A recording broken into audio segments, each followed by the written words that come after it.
राजपाल यादव एक ऐसा नाम, एक ऐसा व्यक्ति जो इंटरनेट की दुनिया का एक अभिन्न हिस्सा है। हालांकि वो ऐसा चाहते हैं या नहीं पता नहीं, मगर ना चाहते हुए या चाहते हुए किसी भी तरीके से वो हमारे साथ जुड़े हुए हैं। ललन टॉप में उनका एक इंटरव्यू देख रहा था मैं, जिसमें उनसे पूछा गया कि जब आपका दिन बुरा चल रहा था तो आपको कैसा लग रहा था। उन्होंने एक जवाब दिया कि दिन तो बुरा था ही नहीं बॉस, दिन तो कभी बुरा नहीं था।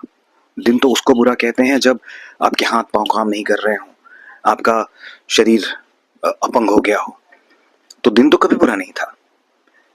कितना पॉजिटिव आंसर दिया उस इंसान ने। उसी ललन टॉप के इंटरव्यू में नवाजुद्दीन सिद्दीकी आते हैं। उन्होंने कहा कि राजपाल यादव का घर एक लंगर जैसा था।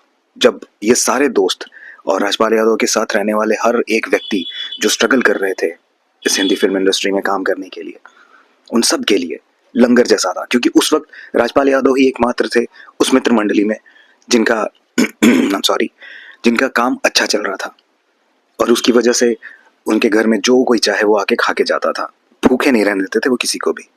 एक ऐसा व्यक्ति एक फिल्म बनाता है, कर्जदारों से कर्ज लेता है, और लास्टली वो कर्ज ना चुका पाने की वजह से चेक बाउंस होने की वजह से उसे जेल हो जाती है, उसे सरेंडर करना पड़ता है। और सरेंडर करते हुए ये यही कहता है कोर्ट के सामने कि ना मेरे पास पैसा है, ना मेरे पास दोस्त हैं। जज शायद उनसे पूछते हैं कि आप तो फिल्म इंडस्ट्री से हो, आप ऐसे कैसे कह सकते हो कि यहाँ दोस्त नहीं है। उनका कहना था कि हम यहाँ सब अकेले हैं सर।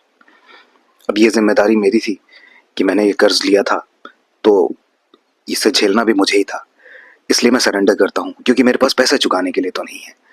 पैसा मैटर नहीं करता था, मैटर ये करता था कि राजपाल यादव जैसा व्यक्ति जो इतना प्रसिद्ध है, जो हमारी जिंदगी का ना चाहते हुए भी एक अभिन्न हिस्सा है इस इंटरनेट की दुनिया में, उसके पास दोस्त नहीं है।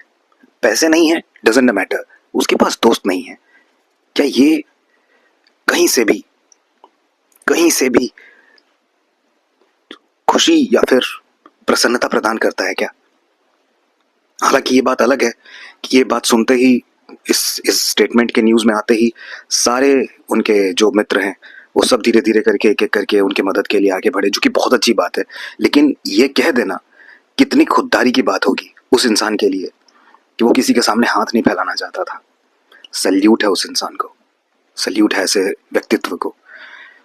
We love you sir, at least I love you.